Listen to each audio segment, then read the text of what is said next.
I'm sick of reading books that I feel really meh about. Hi all, it's Stasi, and today we are going to talk about some books I read recently. I took too long to film my, what month was it? August wrap up. So now we are doing August and September together, which is okay because cumulatively it is still less books than I read all up in July when I went readathon crazy. So I believe all up across these 2 months I read 10 books, and I think it was 5 and 5 each month. I will just quickly mention, I did listen to 2 audiobooks at the beginning of August, but then I haven't been listening to audiobooks since, and I'm still not listening to audiobooks because I have been watching and listening to Critical Role, and I am quite far behind. I think I'm on episode like 26. So yeah, probably not really going to be doing audiobooks for the foreseeable future unless I feel like I need a break from Critical Role. With that out of the way, let's just get into what I read in August.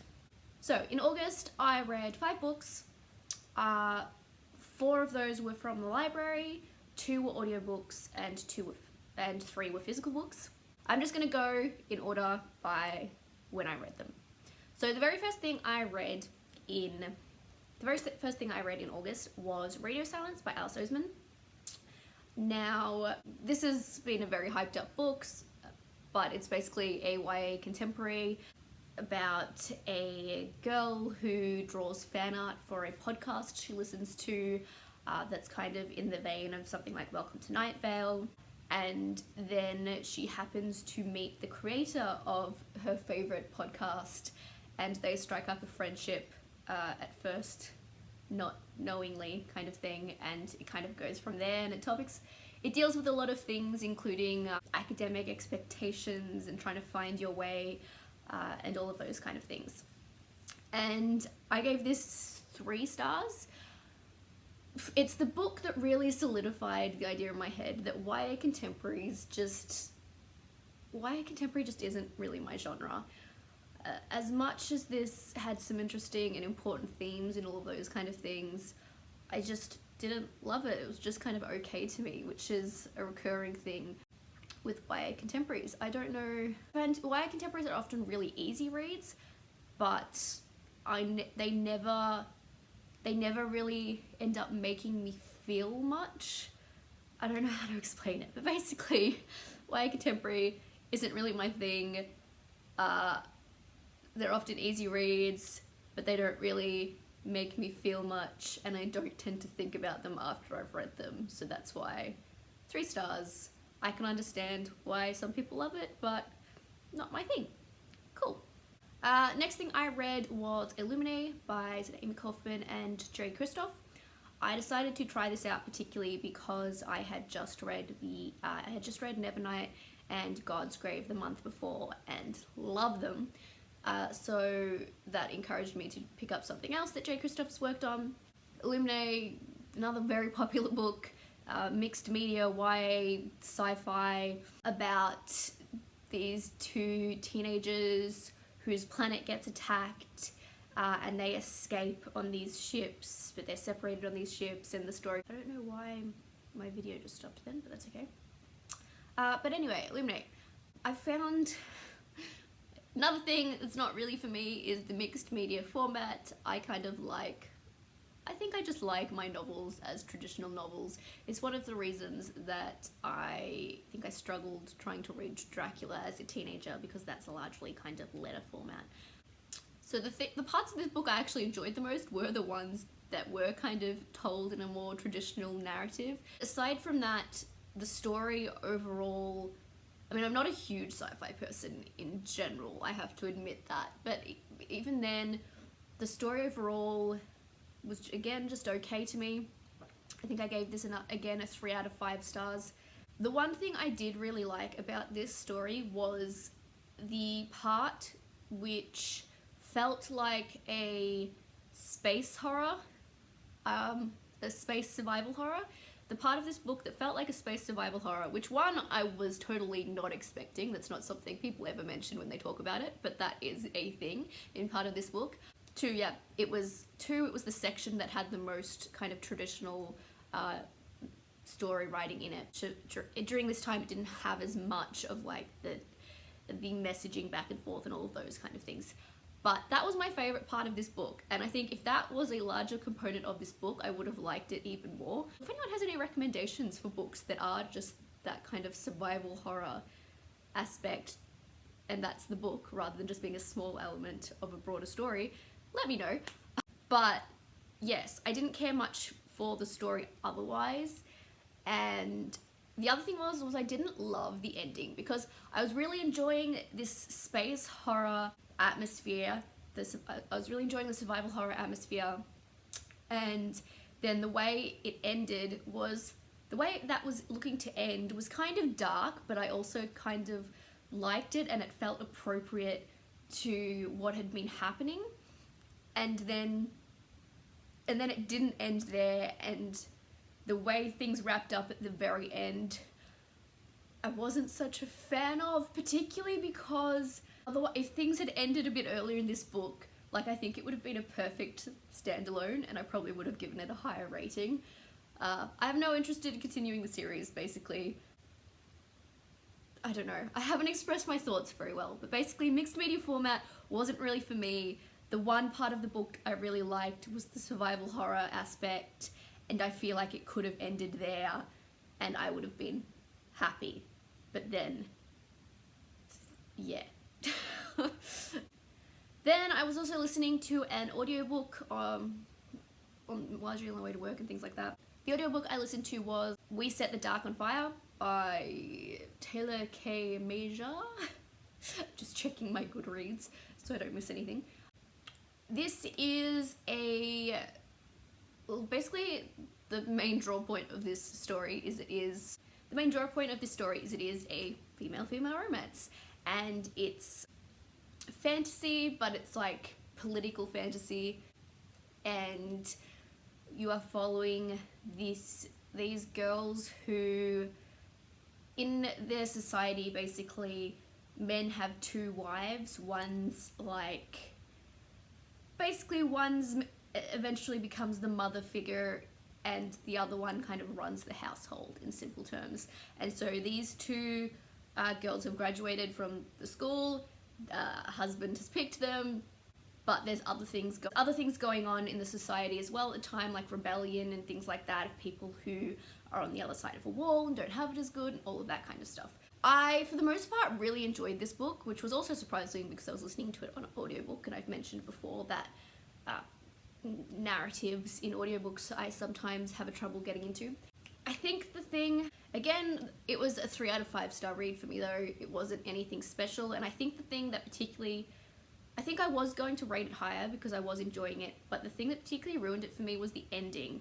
And it's been over a month since I've read it now, so I don't even remember it that distinctly, so again, that shows it didn't have a lasting impact on me.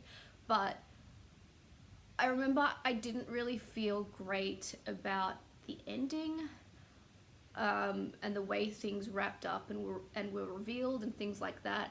Something about it just didn't sit completely well with me, and so that's why it was definitely more 3 star than a 4 star, I guess.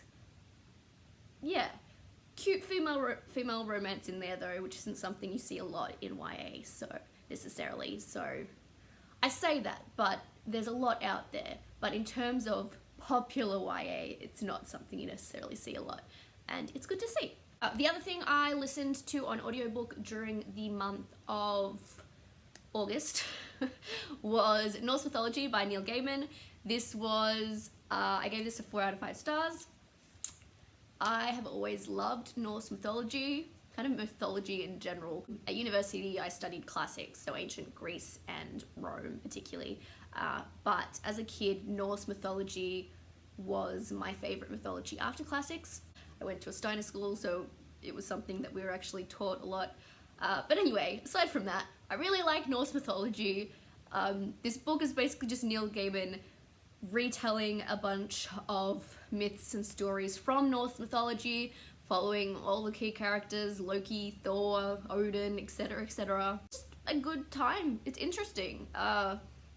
Some of these stories I remember to some extent from when I was told them or read them as a kid. and it was interesting to see how he worded them and things like that. Some of them were stories I weren't as familiar with. And yeah, Norse mythology is just a lot of fun, and he did a good job of giving, like, breathing new life into this mythology, I think.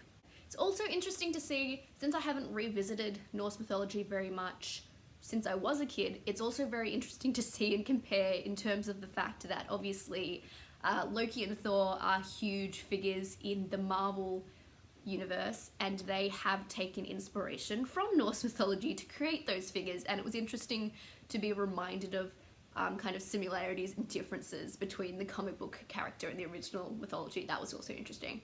But yeah, good time. If you like mythology and you like fairy tales or being told any of those little kind of snippets of stories, it's interesting. Last thing I read in August, I actually have.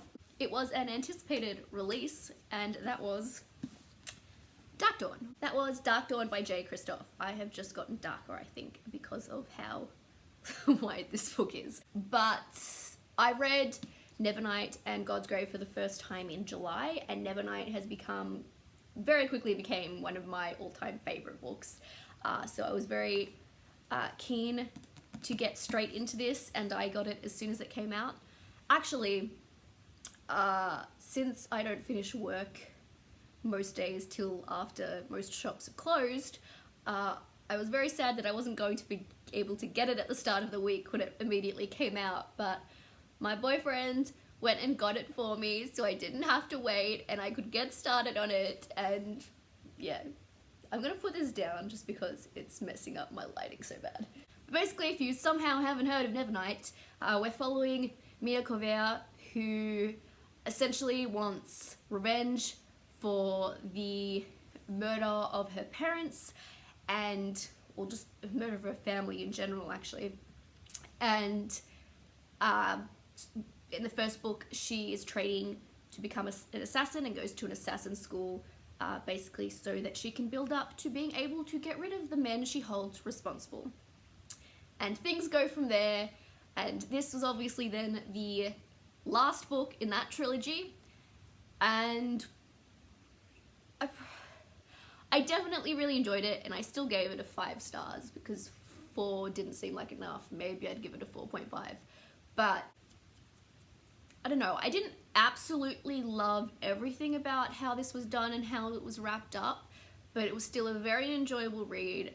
I love this series, and I will say that I have always loved Ashlyn from the very first book, but I still feel a little bit uncomfy about how some of the things went down. Aside from that, great series, great adult fantasy series. That gets mixed up all the time.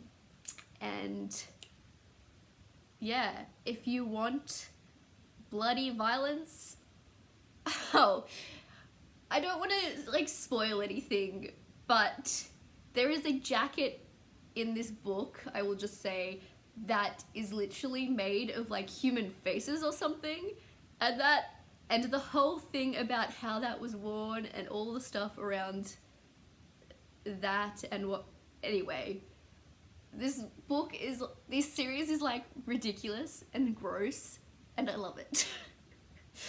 That's all I'm gonna say for that.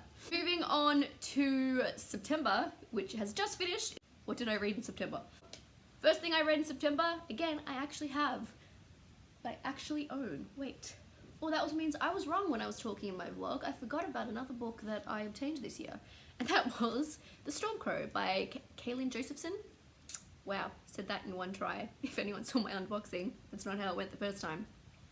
I got this book in a YA Chronicles box, and it is basically a YA fantasy where you are in this world where this city has always had, or this land has always had crows that are essentially the life of this land in many ways. There are many different types of crows, you know, you've got like storm crows and earth crows and all of that kind of stuff, but they are attacked by an enemy kingdom and all the crows are destroyed, and then But then you have the main character of this book, who I don't remember her name.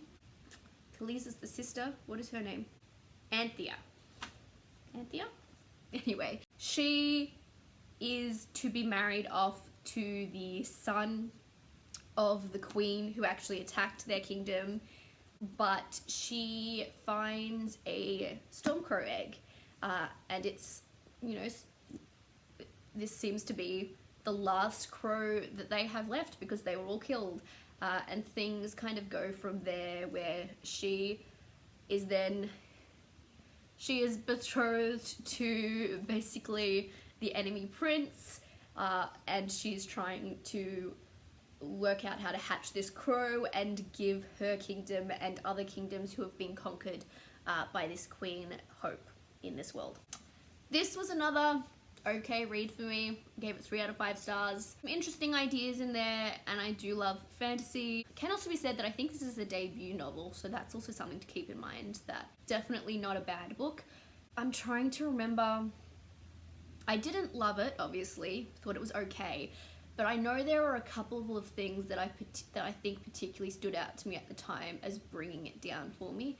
But I read this like the first few days of the month, so now I am struggling to remember what they were. One thing this book does tackle is depression, because, you know, which often isn't really tackled that well, particularly in fantasy novels where these horrific dark things are often happening, and yet it's not fully acknowledged. In here, that is done fairly well in terms of,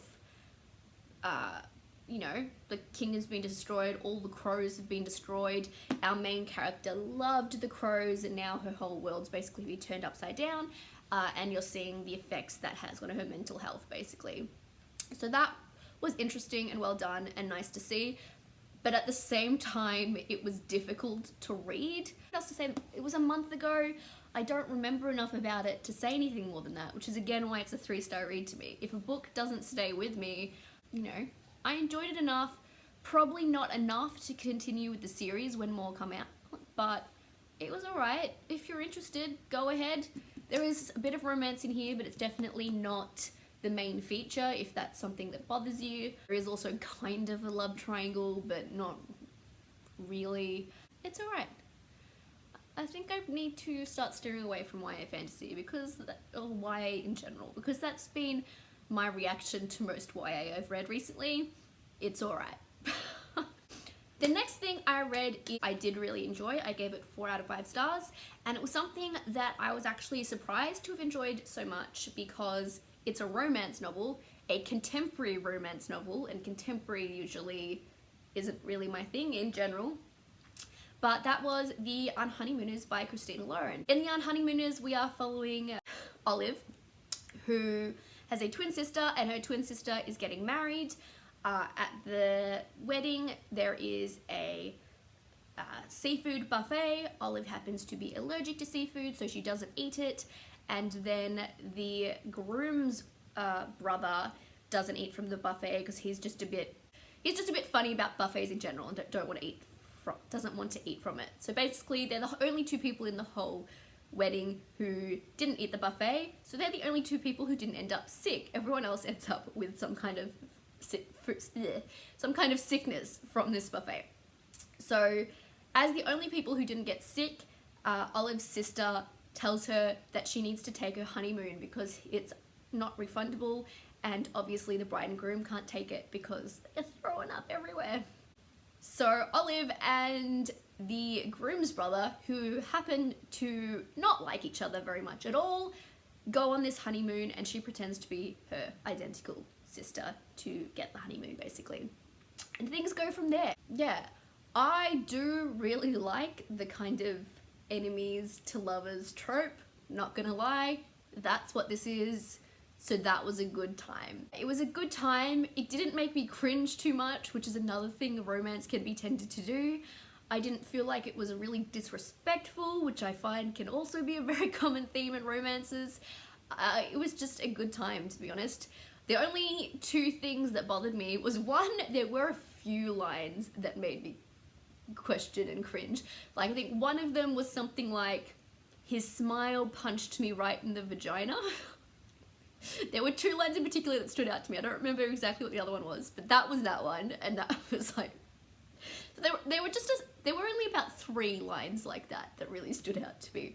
And then other than that, the conflict at the very end of the book bothered me a little bit, because it revolved around not trusting people and all of this kind of stuff that kind of went against what had been built up earlier in the book. So the way that kind of bothered me a little bit as well. So that's why it's 4 out of 5 stars. Still really enjoyed it. If you have recommendations for romances, particularly enemy to lovers romances, please let me know, because I wasn't expecting to really like it, and I really, really did. I didn't want to put it down. I kept reading it when my boyfriend was over. Yeah, he was trying to distract me from reading, and I was like, no, I gotta finish this. Alright, we are now getting to the 3 books I read last week. So if you've watched my vlog, you already know what they are. Actually, before we get into the horrible one, the first thing I read was Shadow and Bone. Ooh, I did call it Shadow and Bone. I noticed when I was editing the vlog that I kept referring to it as Smoke and Bone, because I was getting it mixed up with, I guess, Daughter of Smoke and Bone. But no, Shadow and Bone. Shadow and Bone by Leigh Bardugo. The first Leigh Bardugo novel I have ever read. It is the YA fantasy, and this one follows YA fantasy where Grisha exist in this world, who are the people who hold magic, essentially, and there are different types of Grisha. And our main character doesn't realize she's Grisha until, in saving her childhood best friend, she happens to set off basically sunlight throughout the area. So then she's taken off with the Darkling, who was kind of, I guess, like the head of the Grisha, taken to kind of train and learn how to use her powers, because there is the hope that her powers are going to save the kingdom, essentially, because there is this darkness surrounding it, and her light powers are the only thing that are capable of erasing it, essentially. That's kind of the general storyline we're going with. I did end up giving this 4 out of 5 stars.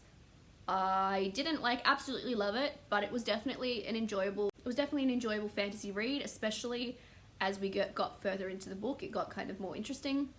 There are a few little twists and turns, which, though not totally unexpected considering the way people talk about these books and some of the characters in it, were still interesting. There was a bit of bloody mayhem that sometimes YA shies over, so that was nice. Yeah. Anyway, I am interested in continuing the series. I don't currently have any of them, considering whether I enjoyed it enough to purchase the series or whether I'll see if I can get them from my library. But either way, I do want to continue the series at some point, and I'm definitely interested to read more of Leigh Bardugo's work. So that was a win. However, then we come to the worst thing that I have read this year. Possibly one of the worst things I have ever read. And that was A Demon and His Witch by, what was her name? Eva something. Can't even be bothered looking it up. Basically, this is a paranormal romance where our 2 main characters are a witch who around 500 years ago, I think, was burned at the stake because basically the guy she was sleeping with and that she thought she was in love with betrayed her, and she was burned as a witch. So then for the past 500 years, because this happened, she immediately, as she was dying, she made a deal with the devil so that the people who were responsible for her ending up on the stake would be punished for eternity, basically in hell. So for the past 500 years, she's been working as secretary to the devil, because this paranormal world, basically, hell's just another life after death, and the devil's a sleazy businessman, and she's his secretary. And the whole plot of this book, aside from the romance, is that the people that she condemned to torture have escaped, and as part of her contract, she has to go retrieve them before she is free from her contract, even though she only had a couple of days left on it. Main problem I had with this story is it basically romanticizes sexual assault. The male character is awful, has no respect, no boundaries, gropes an unconscious woman, and somehow this is all meant to be sexy. I gave a little bit of a rant in my vlog from last week. I don't want to rehash it. It could have been a fun time if it wasn't so gross. There were other things that were gross in it too, like the fact that the devil had actually been orchestrating the whole thing, but I digress. We don't need to talk about this anymore. Then, the last thing I read in August, which I finished yesterday, in September. The last book I finished in September, can't even get my month straight, that I actually finished yesterday, so with the very last day of the month, was Carry On by Rainbow Rowell. I thought this was a perfect time to read it since Wayward Son has just come out and everyone's been talking about it, and I'd never read it before. You somehow don't know. Carry On follows Simon, who is a chosen one. He goes to a magical school. This is kind of built up to be like the last book in a series like Harry Potter. Alright, lots of similarities, etc, etc, etc. If you've seen again any of my vlogs, you'll know that I wasn't loving this book, and that holds through to the end. It was okay. Probably like a 2 out of 5 stars at the end of the day, because the last third of the book was kind of more interesting and lots of stuff was happening, but I still didn't care enough because the first third of the book was so boring. And yeah, the first third of the book basically is just background knowledge. So I almost DNF'd before I got halfway through this book because nothing was happening and I just didn't care about anyone. I think one of our main characters, Baz, doesn't even come into the book until what, like 45% through it. And honestly, he's probably one of the highlights of this book, so it was a bit of a struggle. It was, yeah. I almost DNF'd it. It ended up being okay by the end. Definitely don't feel like continuing to the next book because I kind of pushed myself through this one. So that's how I feel. I don't really want to leave on such a negative note, but that's how we go. Maybe I need to stop reading popular YA books, because for the most part, I read a bunch of them the past couple of months, and my general reaction was just, they're okay. Although one of the things I rated above 3 stars was a YA fantasy. Anyway, if anyone's interested in what I'm planning on reading this month in October, my TBR literally comprises of 1 book because it is a monster. And again, if you've seen my vlog, you will know what that is. I want to read It by Stephen King. Like,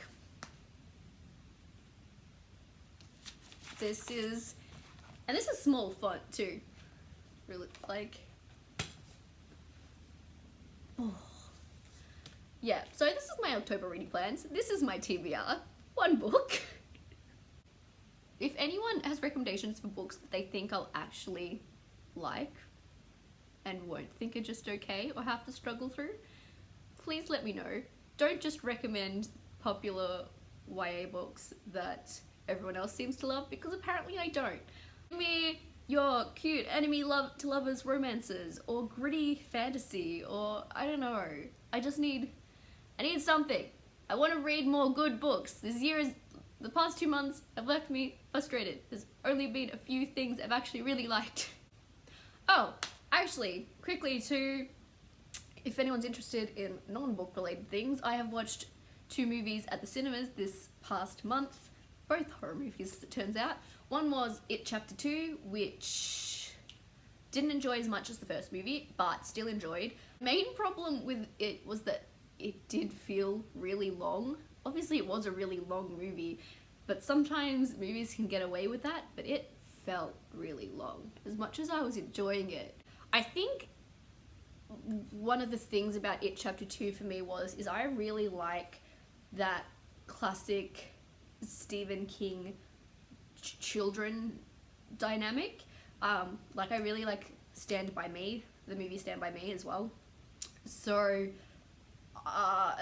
so the fact that this movie was adults pulled me away from it a little. I don't know, I'm not explaining things well.